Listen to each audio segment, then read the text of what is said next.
Olá, seja bem-vindo, seja bem-vinda a mais um vídeo do canal Guardiões da Fé.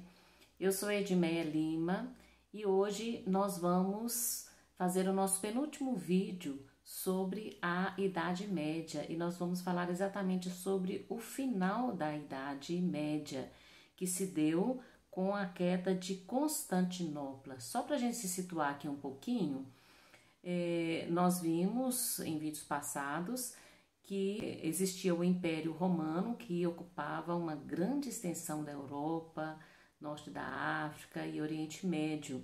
E no ano de 395, esse enorme Império Romano foi dividido em dois.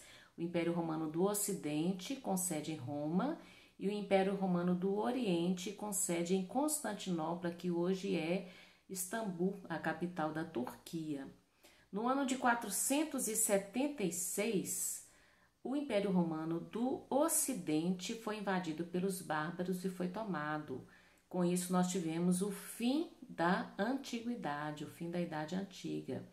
E agora, no ano de 1453, nós tivemos a queda do Império Romano do Oriente. E agora a gente vai ver como que isso se deu, tá ok? Então, o termo queda de Constantinopla refere-se a um acontecimento que se deu em 29 de maio de 1453. O texto que eu vou ler para vocês foi escrito por Fernanda Paixão Pissurno, mestra em História pelo UFRJ 2018, graduada em História pela UFRJ 2016, e eu tirei do site infoescola.com, ok? Então, o termo queda de Constantinopla refere-se a um acontecimento que se deu em 29 de maio de 1453, quando esta cidade bizantina foi tomada pelos turcos otomanos, liderados pelo sultão Mehmed II. Constantinopla era a capital do chamado Império Romano do Oriente, também conhecido como Império Bizantino.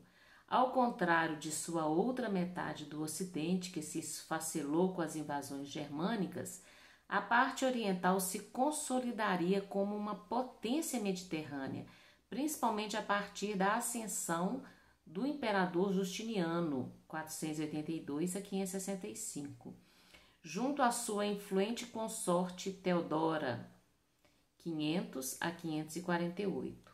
Reinando de forma absoluta a partir de uma autocracia política religiosa, o casal fortificou as fronteiras e reequipou o exército antes que Justiniano ocupasse a Península Itálica. A tal conquista se juntaria alguns anos depois à ocupação da Península Ibérica, tornando o Império Romano do Oriente uma grande potência.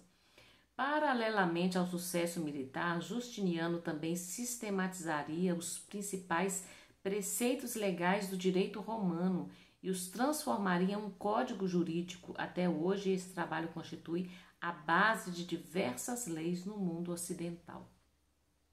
Entretanto, estes êxitos não sobreviveriam por muito tempo ao imperador.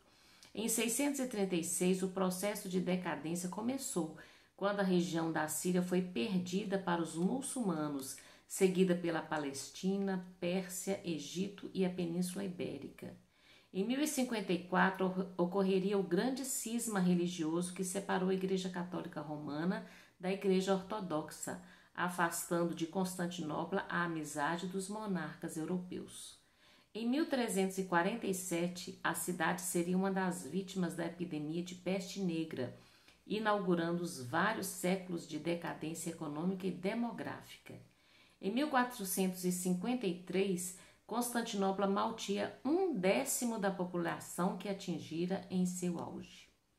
Fragilizada e sem contar com nenhuma ajuda militar, a cidade foi uma presa irresistível para o sultão Mehmed II, que ambicionava aumentar o Império Otomano. Após algumas semanas de cerco com seus mais de 100.000 soldados e bombardeios diários pelos canhões turcos, Mehmed II derrotou efetivamente a cidade ao mandar transportar seus diversos navios de guerra, bloqueados anteriormente por barcos inimigos, por uma estreita faixa de terra.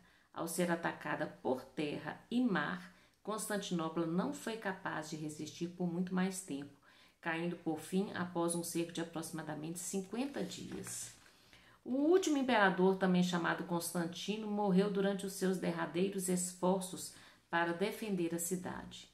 Pouco depois da entrada de Mehmed II na cidade conquistada, a grande basílica de Hagia Sofia, Santa Sabedoria, anteriormente uma referência para a população cristã, foi transformada em uma mesquita. Embora a antiga religião não fosse proibida, agora era o islamismo a fé oficial da cidade, que, aliás, também seria rebatizada, passando a se chamar Istambul. Ela se tornaria a capital do ascendente Império Otomano, que duraria até a Primeira Guerra Mundial, quando daria lugar para a moderna República da Turquia. A queda de Constantinopla foi um evento profundamente marcante para o século V, sendo tradicionalmente utilizado por historiadores para marcar o ponto de transição entre a Idade Média e a Idade Moderna. Com dificuldade para encontrar passagem rumo à Ásia, os reinos europeus passariam a procurar outras rotas comerciais, num processo que eventualmente levaria às grandes navegações e às descobertas das Américas. Então, com isso, nós chegamos ao final da Idade Média e nós teremos agora mais um vídeo onde nós vamos falar um pouco sobre os filósofos, os pensadores, como pensavam as pessoas durante a Idade Média, e vamos levar isso diretamente ao nosso tema, que é a guerra entre o mal e o bem. Um grande abraço para você, até o próximo vídeo, fica com Deus.